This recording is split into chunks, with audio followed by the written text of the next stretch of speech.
Walls. White walls. White padded walls.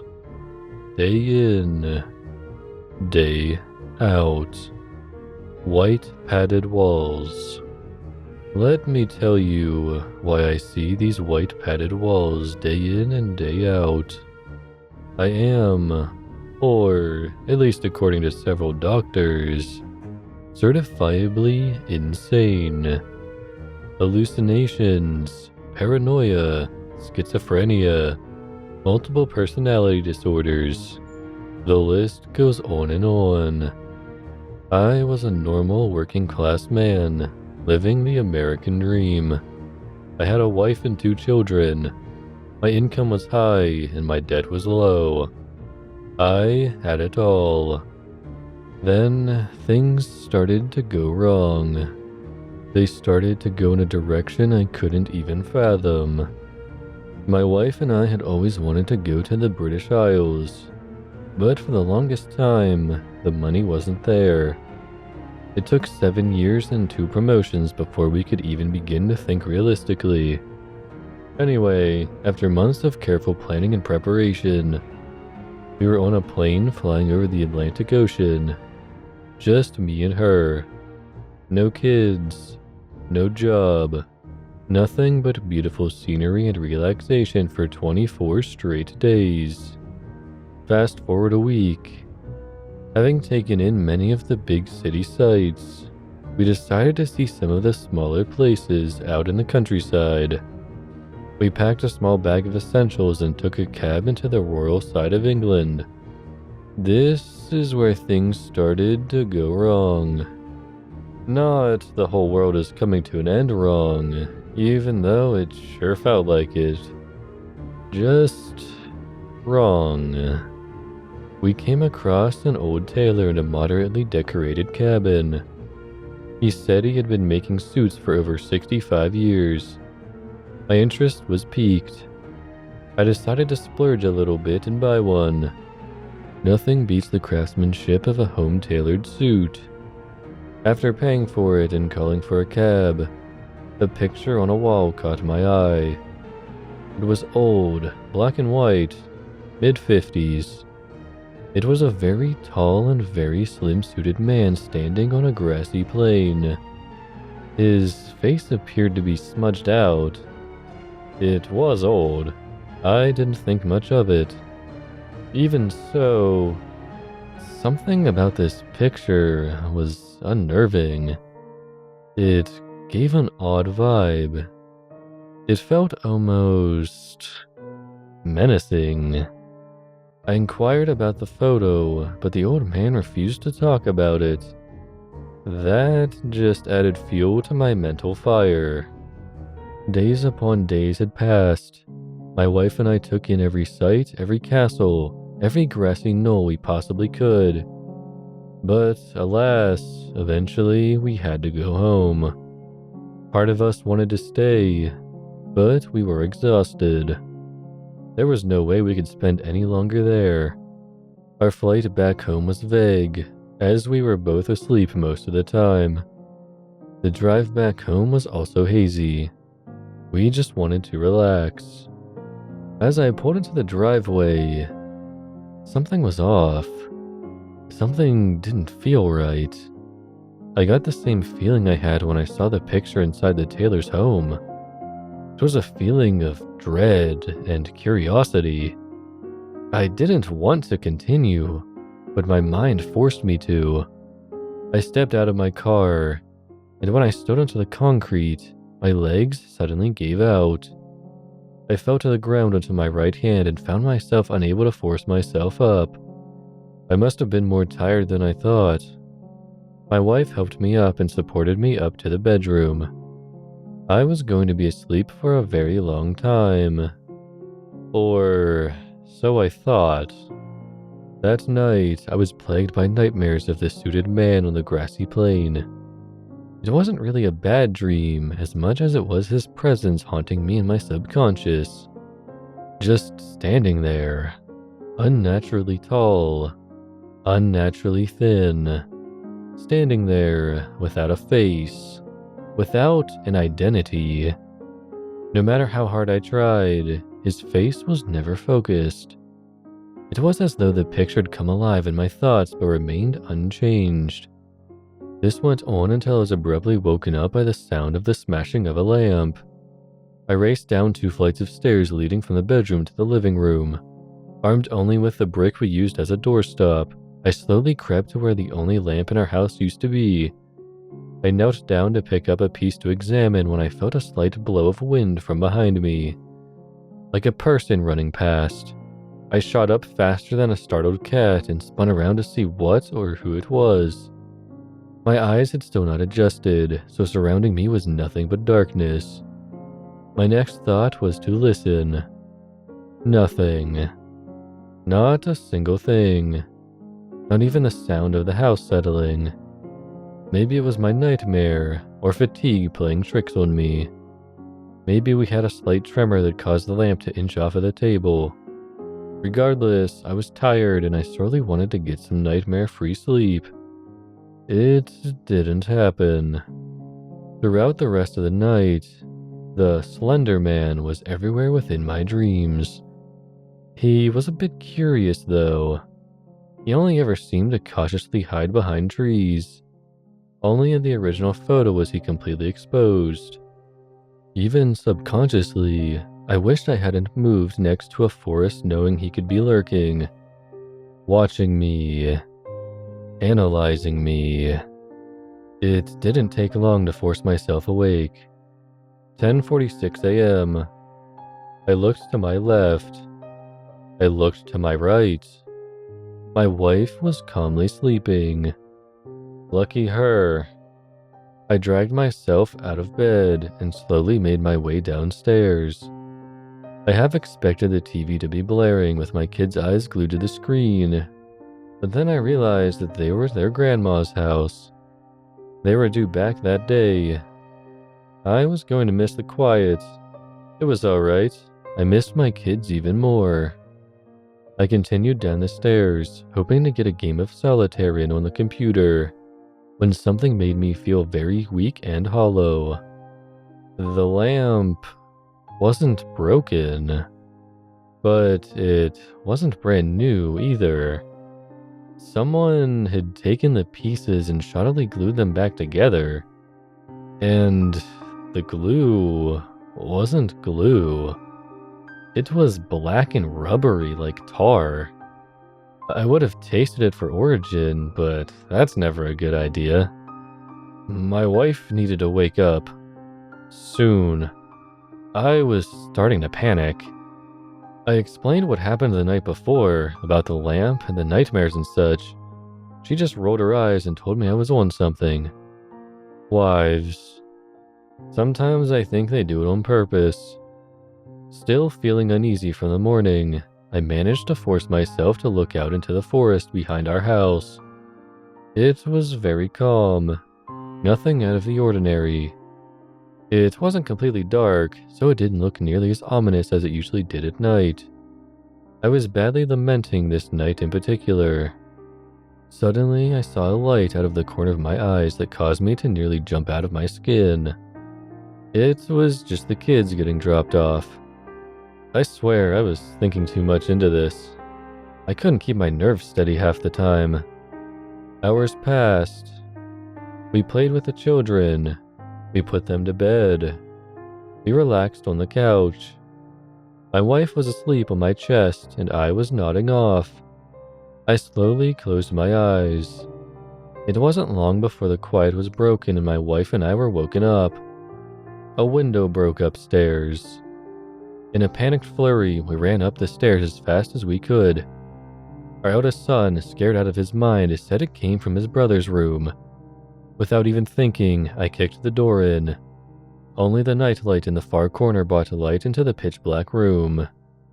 And there he was. The man from my dreams. The Slender Man. Hovering over my son's bed. Having seen him, I acted without even knowing what was going on. Punches were thrown. Long black tendrils whipped all around. The last thing I remember was being held tightly above the ground and thrown against a wall. That's when I blacked out. When I came to, my wife was in tears. I had 3 cracked ribs. My son was gone. The Slender Man had my son, and there was nothing I could do. But I knew he was going to come back, and that was when I would get him. The rest of the day was full of emotion. My wife could hardly stop crying. My other son was in a constant state of shock. I could barely think straight. I did, however, manage to call the police. I told them that my son had been abducted by a man in a long black suit. I kept the details of the tendrils to myself in fear that they wouldn't believe me. But that was the least of my worries. I needed to figure out when he would return. The police showed up and took each of our statements. They examined my son's room and did a quick scour of the forest outside. It seemed not a single piece of evidence could be found. They'd begun to leave when something hanging from a very high up branch caught their eye. It was a piece of material. Black. Pinstriped. Much like the suit I bought while I was on vacation. I pointed this out to the police, and they inquired to see my suit. I gladly showed them the way. When they opened the closet door, what they found was beyond belief. Wrapped in my now tattered suit was my son, completely drenched in blood. He didn't look conscious. Both myself and the police were shocked and disgusted. That's when I blacked out. When I came to, I was in an unfamiliar place. Gray painted walls. Small windows on one of them. One exceptionally bland table. Great, I was in an interrogation room. I sat there, alone, for the good part of an hour before actual human life entered the room with me. Now, my memory is a bit hazy at this point, so I'll try and sum up the conversation as best as possible. The officer said, "Your son didn't survive. Deepest sympathies to you and your family. You've not been proven guilty, but evidence leans towards it. A further investigation must be held. You'll be brought back home, but you'll be under constant supervision." And so on and so forth. I was driven home in the back of a police cruiser. Last time I was there was in high school when vandalism was the cool thing to do. I was welcomed with open arms from my still sobbing wife and my emotionless son. Going back wasn't easy. Thankfully, we didn't have to stay long. The police explained that we were going to stay at a hotel for a few days. We were gathering our things when a picture from the fridge caught my eye. It was one my late son drew. When I saw it, my heart nearly stopped. In the cutest crayon drawing you can imagine, my son was standing next to a tall, faceless man in a black suit. I made sure no one was around to see me stuff it into my pocket. The hotel was what you would normally expect.